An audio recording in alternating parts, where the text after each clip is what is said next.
don't need to ask questions. I'm just going to ask if it's okay. Well, it's not. Okay, good morning, everybody. Welcome back. It's wonderful to be back finally after a longer than expected hiatus of the Shiur, but we are back. We finished Masechet Makot and moving now onto Masechet Beitzah, although I know there was some back and forth about which Masechet we should learn next. Decided in the end to go for Beitzah for a couple of reasons.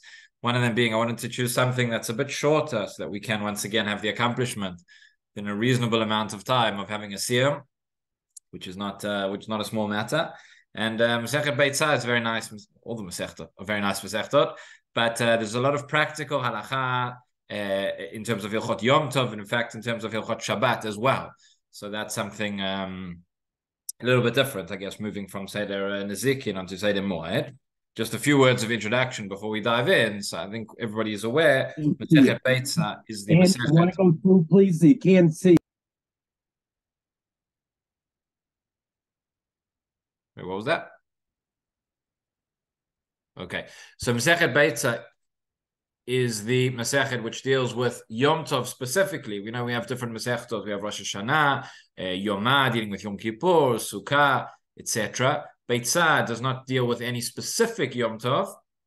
And again, why is that? It's unusual. The Masechet is not called Yom Tov, but it's called Beitzah or Beah, maybe, which is Beitzah in Aramaic, based on the first word of the first Mishnah, as we'll get to very soon, dealing with a specific law regarding Muktzeh and regarding Melechet Ochel Nefesh. So again, a couple of words of introduction regarding Hilchot Yom Tov. Again, two of the main topics that our Masechet is going to cover is number one, the idea of the Melachot of Yom Tov, Melechet Ochel Nefesh. We know that when it comes to Shabbat, there are 39 Lamed Tet Melachot, which are forbidden to perform on Shabbat. It comes to Yom Tov, even though Shabbos comes every week and Yom Tov is less often. Sometimes people think that in a way Yom Tov is more, has a greater Kedusha than Shabbat. In many aspects, the Kedusha of Shabbat is greater than that of Yom Tov. And one of the expressions of that is that all 39 Melachot are forbidden on Shabbat. However, on Yom Tov, many of those malachot would be permitted. And again, we'll spend a lot of time discussing when and how exactly, what are the parameters, which malachot are permitted, how are they permitted. Generally speaking, again, the idea is melechet ochel nefesh, which means that we'll see in a Mishnah as we get a little bit further on. But melechet ochel nefesh means any melacha which is involved in the direct preparation of food. Right? But based on that, we'll see what happens if we have a melacha which can sometimes be involved in the direct preparation of food, but sometimes would that then mean that melacha can be performed when not in the direct preparation of food, right? Do we say that's what's called mitoch shetra letzorech or nami shelo letzorech? I'll just give you one expression of this. This came up. This is a shaila which comes up on Sukkot. So actually, the Gemara in Shabbat talks about the fact that when one makes cheese, again, the way that they would make. I'm not an expert on making cheese, but part of the process, so you take sort of the clumps together and you put them together. It's what's called megaben, making cheese, which the Gemara says, at least according to one opinion, is part of the malacha of boneh, of building. You build the food together. And the Gemara in Shabbat has discussion. Therefore, if we say that when one makes cheese, that is the malacha of building, since on Yom Tov you can perform melechet ochel nefesh, and you could build the cheese, so to speak, does that mean that the malacha of boneh, of building, is therefore allowed on Yom Tov? Tosfot goes so far as to say that from the Torah, since we say that you can build for the sake of Ochel Nefesh to make cheese, you could also build not for the sake of Ochel Nefesh. And therefore, according to Tosfot, this is how Tosfot paskins practically, Midoraita, the Melacha of Boneh, of building, is permitted on Yom Tov. He says, Midrabanan, it's not. But this would then be a nafkamina, halacha l'maaseh. Let's say if, for example, one sukkah, which happened to me this year, was blown away on Yom Tov. So this year it was Shabbat as well. So maybe it wouldn't work. But if it's just Shabbat, not Yom Tov, could you ask a non-Jew to build your sukkah to fix it? That's the melacha of building. If we say it's only a melacha d'Rabbanan, according to Tosfot, because of the idea from Ochel Nefesh, then it would be permitted. Then it would be permitted to tell a non-Jew to build your sukkah on Yom Tov. It's not on Shabbat. So that's just one example. But again, the way the Gemara works, as is often the case, is the Gemara is going to teach us through specific examples, specific cases and specific examples of certain melachot, and through that we will have to extrapolate the principles. And there is, as you can imagine, there is a major machloket amongst the Rishonim how to extract those principles. What are the melachot ochel nefesh which are permitted on Yom Tov? What are the ones which are not going to be permitted? So all of that we will discuss. The second point, just by way of introduction, is muktzeh. I'll just say before we jump into the Mishnah. So muktzeh. When we think of muktzeh on Shabbos, at least, I think most people, there are many different categories of muktzeh on Shabbat and on Yom Tov. The most common category, I think, which most people think about, is actually not muktzeh.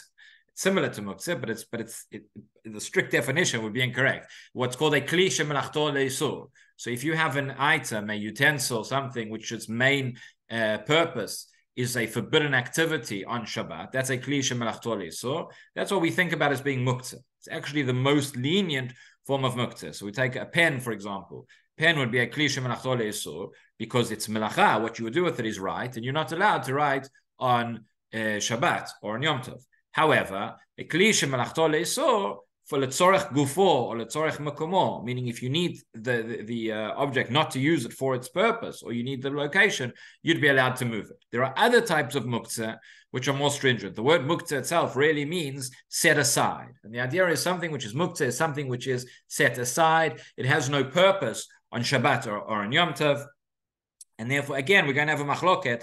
What is our default position? Is our default position that everything is muktzeh unless I designate it for a purpose? Or is our default position going to be that everything has a purpose unless I designate the other way around, right? So we're going to get into that in terms of muktzeh as well. Obviously, if certain melachot are permitted on Yom Tov that aren't permitted on Shabbat, so we understand that an object may be muktzeh on Shabbat, but wouldn't be muktzeh on Yom Tov if it's something you can do for Masechet ochel nefesh. That's an important distinction to remember.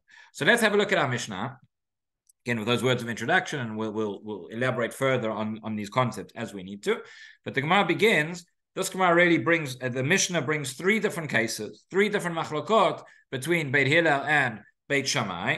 They're not really connected to one another. We'll see why the Mishnah lists them together. For the first few dapim, we're going to only be dealing with the first line of the Mishnah. So the Mishnah says, Beitzah shenoda b'yom tov. Beit Shammai omrim te'achel, u'Beit Hillel omrim lo te'achel. Okay, so if you have a Beitzah, you have an egg which is laid from a chicken on Yom Tov. Again, at this point, the Mishnah does not tell us very much. Right now, we assume that it just means any Yom Tov. We'll see later on different opinions. Maybe it only means Yom Tov before Shabbat or Yom Tov after Shabbat. We will get into that. But an egg which is laid on Yom Tov, so Beit Shammai say the egg can be eaten, and Beit Hillel say the egg cannot be eaten. Okay, the Mishnah itself is rather cryptic. The Gemara, the first daf of Gemara is going to go through. We're going to have at least 4 different opinions to try and understand what on earth the Mishnah is talking about. Why is there a machloket regarding this egg? What kind of chicken laid the egg? But at this point, that's what we have. It seems to be connected to the din of muktzeh, right? And therefore, Beit Shammai, who says that te'achel, say you can eat the egg. In other words, we instead of saying you can eat or can't eat, we could say Beit Shammai say the egg is not muktzeh, and Beit Hillel say the egg is muktzeh. That's how we understand at this point, right? Beitzah shenoda b'yom tov, Beit Shammai omrim te'achel, Beit Hillel omrim lo te'achel. You might be asking, why does the Mishnah talk about the egg? Why doesn't it talk about the chicken? Okay, the Gemara is going to address that point. Again, we might think at this point, if the egg's going to be muktzeh because the chicken was muktzeh, or vice versa. One other point here, which is unusual, is you'll notice normally we know that Beit Hillel are the ones who are going to be more maker, more lenient, and Beit Shammai are the ones who are going to be more stringent. That's the way it is 95% of the time throughout Shas. There are certain cases, however, which what we call Kulei Beit Shammai v'chomrei Beit Hillel, and that is why this is one of them. And the next 2 cases, which we'll read in the Mishnah, again, we won't explain them too much now because the Gemara will go into it in detail much later on. But all these 3 cases, that's what they have in common. The actual dinim are not really connected. But in all of them, it's where Beit Hillel is stringent and Beit Shammai is lenient, which is unusual. So again, our case number 1 in the Mishnah was Beitzah shenoda b'yom tov, Beit Shammai omrim te'achel, Beit Hillel omrim lo te'achel. You have an egg which is laid on Yom Tov itself. According to Beit Shammai, the egg's okay. It can be eaten. It's not muktzeh. According to Beit Hillel, opposite. No, it can't. You can't touch it. You can't eat it. You can't do anything. That is case number 1. Just over here, Rashi says, Beitzah lo te'achel bo bayom. Okay, so two important words that Rashi adds in. When we say the egg cannot be eaten, it means on the day, meaning on Yom Tov itself, i.e. it is not going to extend until afterwards. Sometimes you have a case of Masechet Shabbat, a forbidden melacha which is performed on Shabbat or on Yom Tov, and you cannot benefit from it neither on Shabbat nor afterwards either. Again, so Rashi just informs us, according to Beit Hillel, we're just talking about on Yom Tov. And then he says, Big Gemara Mefarish Tama. And as we know, as we're all familiar, when Rashi tells us Big Gemara Mefarish Tama, it's because something is always the Gemara is going to Mefarish Tama. Always the Gemara explains the reason, but there's something jumping out. There is a kasha that we can't understand. So again, it's still very mysterious at this point. Continuously, Mishnah, second case. Beit Shammai omrim So'ol b'kazayit v'chametz b'kakotevet uBeit Hillel omrim zeh v'zeh b'kazayit. Okay, so I'm just going to translate these now without going into too much detail. But here the second din, again, Beit Hillel are going to be more stringent. This is regarding Pesach, regarding chametz and sa'or. Chametz, which is chametz, and sa'or, which is sourdough, which is something which is used, probably not edible itself, but it's used to make to cause other parts of dough to become chametz. So what is the minimum amount? What are they talking about? For what issue? Probably not talking about for eating, probably talking about for the Isur of Bal Yara'eh or Bal Yamatzeh. What is the minimum amount of chametz or sa'or which could be in my possession, for which I'd be punished? But again, the Gemara will discuss later. So Beit Shammai says that when it comes to sa'or, again, sa'or, which is sourdough, which you won't eat, but it has a disadvantage in that it can make cause other things to become chametz. They say there the size is a kazayit, and chametz b'kakotevet, which is a slightly bigger amount. Beit Hillel omrim zeh v'zeh b'kazayit. Beit Hillel say no, both. Again, Beit Hillel here are more stringent because they say whether it's sa'or or chametz, with a kazayit, which is the smaller measure, you will already transgress. And then, just over here, so Rashi points out, you have a look at Rashi, again, the second Rashi, he says, So'or b'kazayit, mishum dahane tlat mile, havu mikule Beit Shammai, umechumrei Beit Hillel. Right? It's because these three matters are from the kulot of the leniencies of Beit Shammai and the stringencies of Beit Hillel, regarding Yom Tov, regarding different aspects of the Chut Yom Tov. Tanaru Gabei Hadadi. That is why the Mishnah lists them all together. And the Gemara will explain in more detail. Okay, din number 3. The third case of the Mishnah is as follows. Hashochet chayav v'ofer Yom Tov. And now again, this is not something which we do today for various reasons, but again, strictly speaking, one could shchita is part of is a melacha of ochel nefesh. One is therefore allowed to perform shchita on Yom Tov. So again, going back to the introduction, interesting question comes out of this. We know that shchita is one of the melachot of Shabbat and Yom Tov, or of Shabbat. Netilat neshama, the Gemara says, any type of killing of any animal or any insect, that's going to be a tolada of the melacha of shchita. So therefore, if one was on Shabbat, one cannot kill. Regarding lice, there is a different fascinating discussion in the Gemara. But killing a mosquito or something like that, one's not allowed to go and kill a mosquito on Shabbat. It's part of the melacha of shchita. If we say that on Yom Tov we can perform shchita, one's allowed to slaughter a cow that you're going to, or a chicken that you're going to eat on Yom Tov. Again, if we think back, in the days of the Gemara and the Mishnah, obviously people didn't have fridges and freezers, so it was all much more immediate. It's going to be another question nowadays that we can keep things in the freezer, right? Is that's part of the reason why we don't, in practical terms, we don't perform shchita nowadays on Yom Tov.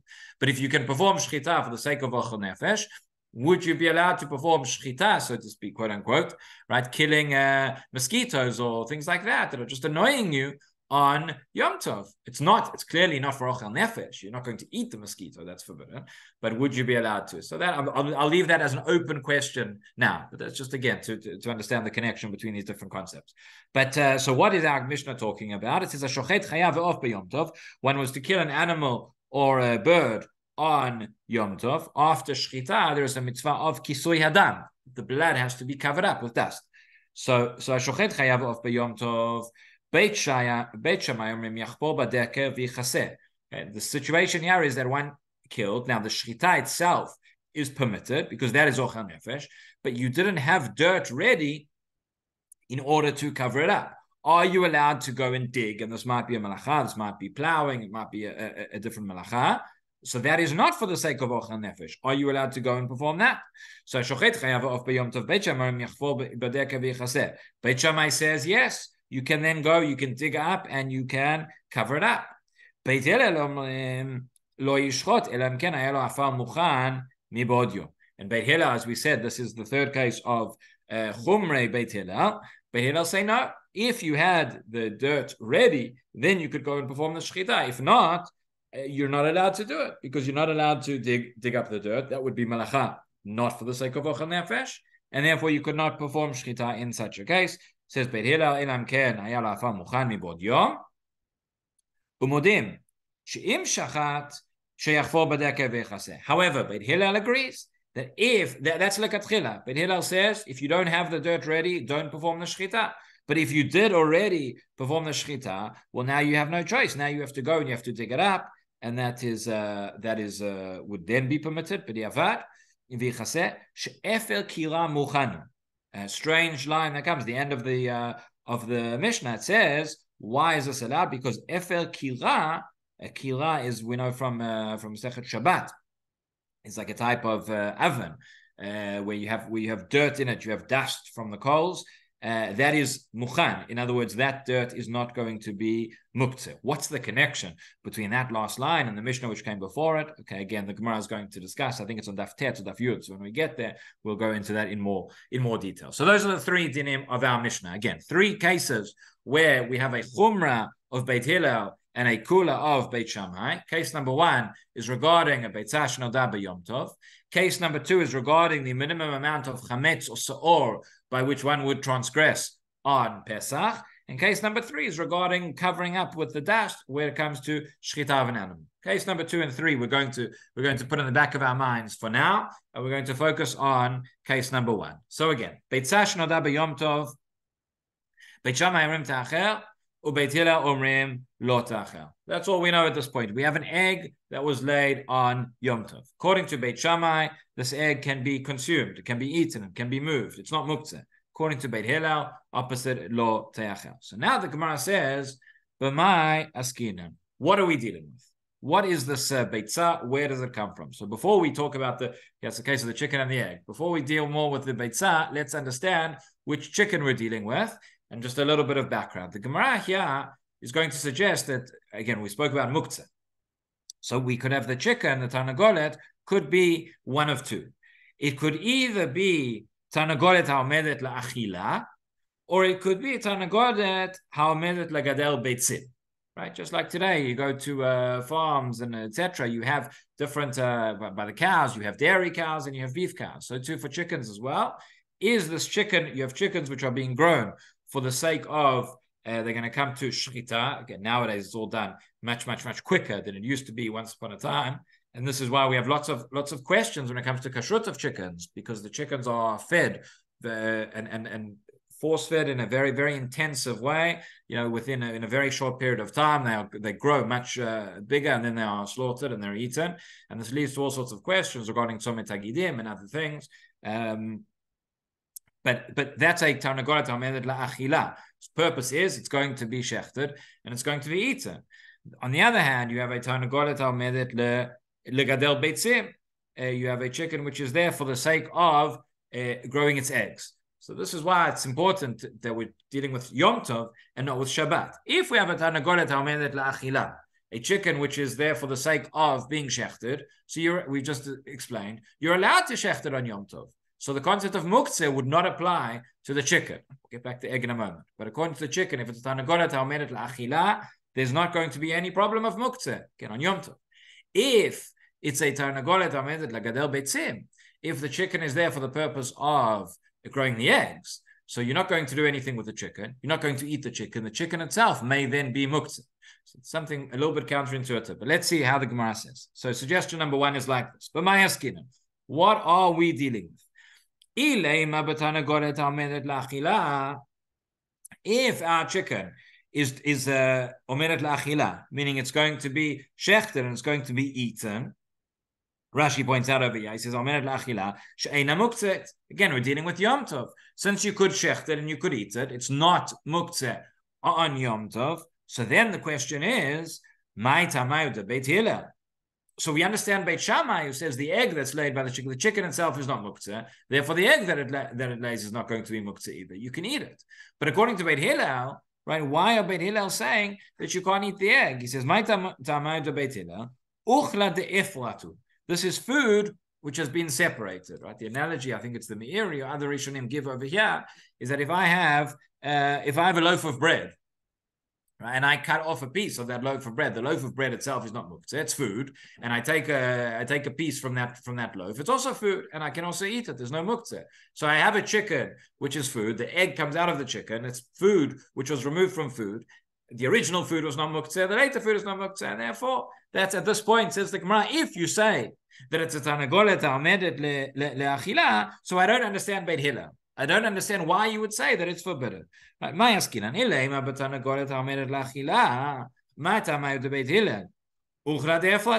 is food that's been separated from food, and there is no reason, therefore, to forbid it. Right? Rashi says, it's like food which has been separate. So what do you have to say? You have to say that it can't be, we're not dealing with a chicken which is omeret la'achila, we're dealing with a chicken which is omeret legadel beitzim, and therefore the chicken itself is muktzeh. Therefore I understand that the eggs themselves are muktzeh. What's the problem now? Well, now that makes sense according to Beit Hillel. But what about Beit Shammai? Beit Shammai said it's not muktzeh. It said you can eat the eggs. So how does that work? So you're going to say like this. Again, we're in now the third line of the Gemara. When the Gemara starts, the third line, third word, it says, Ela b'tanagolet ha'omedet legadel beitzim, mai tamau to Beit Shammai. What is the reasoning of what is the reasoning of Beit Shammai who permitted muktzeh? Right? It's muktzeh, so Beit Shammai doesn't make sense. There's no reason to permit it. So says the Gemara, maybe you could answer in the following way. It says, my kusha. It says, wait a minute, what's your question? Your question was, how can Beit Shammai permit it? Because it's muktzeh. Well, maybe Beit Shammai could permit it in the following way. My kusha. Dilma Beit Shammai leit lehu muktzeh. Maybe Beit Shammai don't hold by muktzeh. So again, a few words of explanation are in order over here. We see throughout the Gemara, and again, the Gemara in Shabbat, the Gemara in Beitzah talks about this idea of itlu muktzeh or leitlu muktzeh, that somebody has muktzeh or doesn't have muktzeh. How can you say muktzeh is such a fundamental concept? How can you say somebody doesn't have muktzeh? I'm sure you've all, sometimes with kids especially, muktzeh, the word muktzeh becomes synonymous for anything that you can't do on Shabbat or Yom Tov. It's so ingrained within our psyche, even though muktzeh is actually just an isur d'Rabbanan, but it's a much lighter prohibition. My kids want to know if they can do something on Shabbat. They say, is this muktzeh? It's got nothing to do with muktzeh. It's just, can you do it or not? How can it be that you can have Tanaim, Beit Hillel, Beit Shammai don't hold by the concept of muktzeh? So the truth is, everybody holds that there is a concept of muktzeh. Right? And the Gemara does not mean to say that. There are many, many different types of muktzeh. We mentioned before, you have Kli Shemelach Tole Isur, you have muktzeh mechamat cheshon kis, muktzeh mechamat isur, muktzeh mechamat mius, many, many different concepts of muktzeh. And the question is always, how far do we go? To what extent do we say that it's going to be muktzeh? So there are going to be certain things and certain categories where some will say there's a machloket rachas between Rabbi Yehuda and Rabbi Shimon. Interesting, many machlokot, particularly regarding Hilchot Shabbat, many famous machlokot between Rabbi Yehuda and Rabbi Shimon. But there's a machlokot between Rabbi Yehuda and Rabbi Shimon, whether we say muktzeh or we don't say muktzeh. The Gemara is going to reference it now. Doesn't mean whether muktzeh exists at all, but it means which one is more stringent. So when we say over here, Beit Shammai leit le muktzeh, it means that certain categories of muktzeh, Beit Shammai is not going to hold by, and they're going to be more lenient in the dinim of muktzeh. And therefore, this case, you say this Tanagolet, which is muktzeh, according to Beit Hillel, maybe according to Beit Shammai, it won't be muktzeh. Now, immediately, the Gemara makes a distinction. It says, Ka sal kedatin. It says, can that be really so? Can that really be so? Afilu man deshali b'muktzeh benolad asar. It says, even the one who is going to allow when it comes to muktzeh, is going to forbid when it comes to nolad. So here we have again our Mishnah is talking about Beitzah shenoda b'yom tov. We have a one of the categories of muktzeh, and this is going to be a more stringent category. We'll explain right now why. Is a category what's called nolad.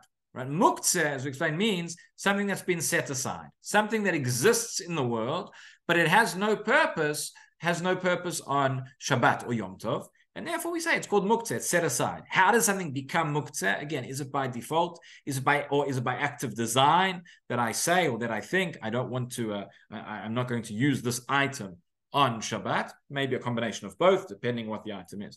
That's ordinary muktzeh. However, nolad means something that did not exist before Shabbat came in, something that was not in the world, and it only came into the world on Shabbat or Yom Tov, right? That's nolad. And therefore the question becomes, something which wasn't here before. If we say muktzeh mean for something not to be muktzeh means that it was designated before Shabbat came in, that it has a purpose on Shabbat.